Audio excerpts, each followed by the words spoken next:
Assalamualaikum warahmatullahi wabarakatuh. Selamat pagi, siang, sore, ataupun malam. Welcome back to my channel sambil ngopi. Jangan lupa cuci tangan, pakai masker, dan jaga jarak. Saya ingin mengulas sebuah digital claim meter with NCV. Apa itu NCV? Nanti akan dipraktekkan. Ini adalah sebuah multi tester atau alat ukur yang menurut saya ini multifungsi. Jadi ya di dalamnya ada apa, kita ketok nggak ada apa-apa lagi. Ini adalah dengan merek Helles.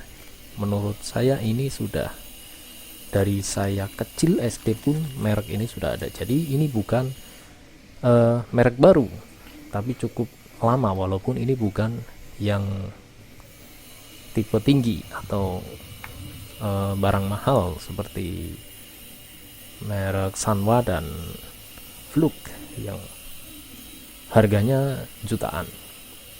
Ini dengan harga saya beli sekitar 250 ribuan. Ya, ini ada buku petunjuknya atau buku pedoman. Ini sudah bahasa Indonesia ya. Mungkin produk lokal atau udah diimpor lokal, saya kurang tahu karena tidak ada made in nya atau buatan mananya, ini tidak ada. Oke, kita ulas. Ini cukup apa ya, cukup solid, build quality-nya lumayan berat, jadi lumayan premium lah dengan harga 250.000. Fungsinya juga banyak, ada untuk AC, untuk ampere, dan NCV. Ini ada tombol hold-nya untuk rekam dan menggunakan baterai AAA atau AAA 2 biji. Ini kabelnya cukup terlindungi ya, karena ini ada tutupnya, jadi ini bagus. Ternyata bukan cuma jarum tapi ada pelindungnya, dan ini pelindung bawaannya dari pabrikan juga menandakan ini benar-benar barang masih baru dan safety. Ujungnya itu tidak melukai ataupun bengkok saat packing ataupun pengiriman. Dan ini kita tancapkan pada yang sisi plus, dan untuk yang com atau negatif yang hitam.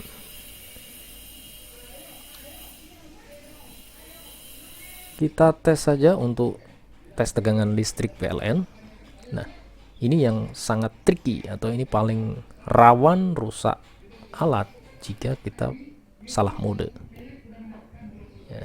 Ini ternyata tegangan PLN saya cukup bagus, 226. Ini alat cukup presisi ya akurasinya. Jadi dia sudah di compare di YouTuber lain itu hanya 0, saja yang kurang pas dibanding dengan alat Fluke ataupun Sanwa yang lebih mahal, terutama yang digital, koma-komanya itu terbaca. Itu hanya 0, bahkan 0,0-nya saja yang beda.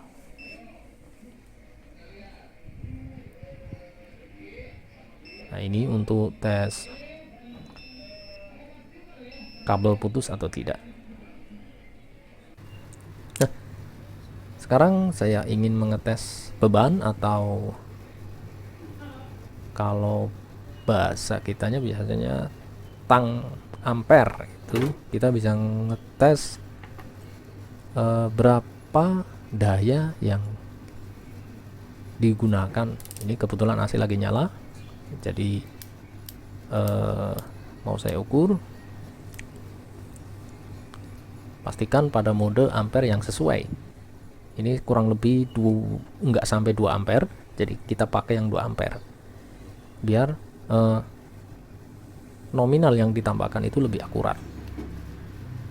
Kita kalungkan pada salah satu kabel ya, jadi nggak boleh 2 kabel sekaligus, jadi harus 1. Nah, ini terbaca 1,59 atau 1,6 lah, kalau kali 220 sekitar 350 wattan ya, kurang lebih AC itu segitu. Ini setengah PK, jadi 350 wattan.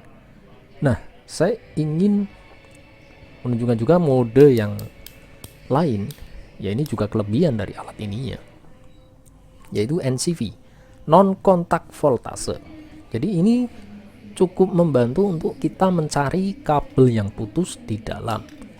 Jika kabel kita nggak nyala, misal kita punya alat nggak nyala, itu kadang-kadang kabel putus di dalam, itu bisa kita lacak dengan bunyi seperti ini ya. Jadi ada bunyinya. Jika kabelnya putus, itu tidak bunyi. Ini bukan hanya yang ada beban, ini saya contohkan solder itu ada beban. Nah, saya ingin mengambil kabel yang tanpa beban, jadi hanya kabel saja. Apakah terdeteksi? Ya, ternyata terdeteksi juga. Jadi tanpa beban pun ada, yang penting ada strom 220-nya itu terbaca.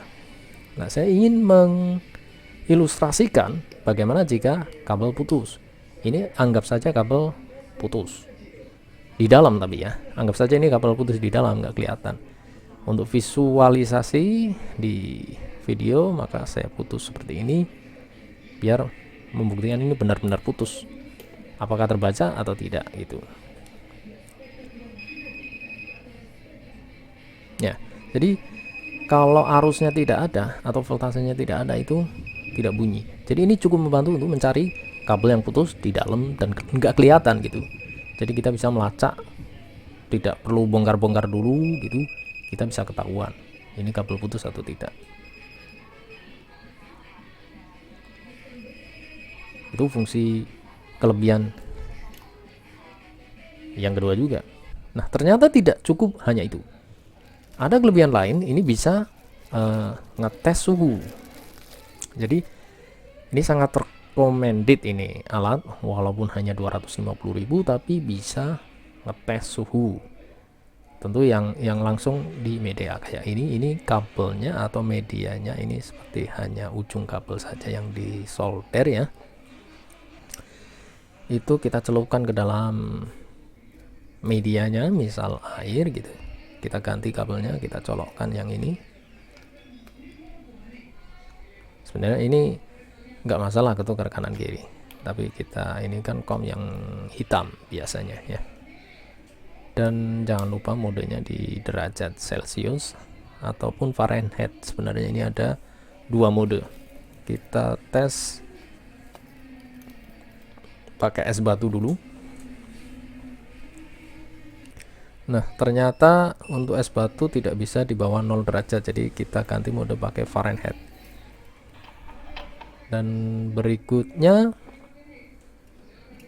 air panas ya. Ini sebenarnya nggak panas banget karena sisa dari kopi tadi. Ini mungkin derajatnya udah 70 atau 60. Ya benar, 60 derajat Celcius ya. Ini cukup membantu untuk ngecek. Ini kalau derajat Fahrenheit-nya itu 142 ya. Itu kelebihan dari alat ini. Dan ternyata setelah saya ngedit ini, kalau dipencet lama ini baru nyala backgroundnya. Kalau tadi siang saya tidak tahu, ini saya pencet-pencet nggak nyala, ternyata pencetnya agak lama atau di atas 1 detik. Dan ini kurang lebih setelah 10 detik dia mati sendiri. Oke, demikianlah, semoga bermanfaat dan membantu jika Anda yang sedang mencari alat ini. Terima kasih telah menonton. Assalamualaikum warahmatullahi wabarakatuh.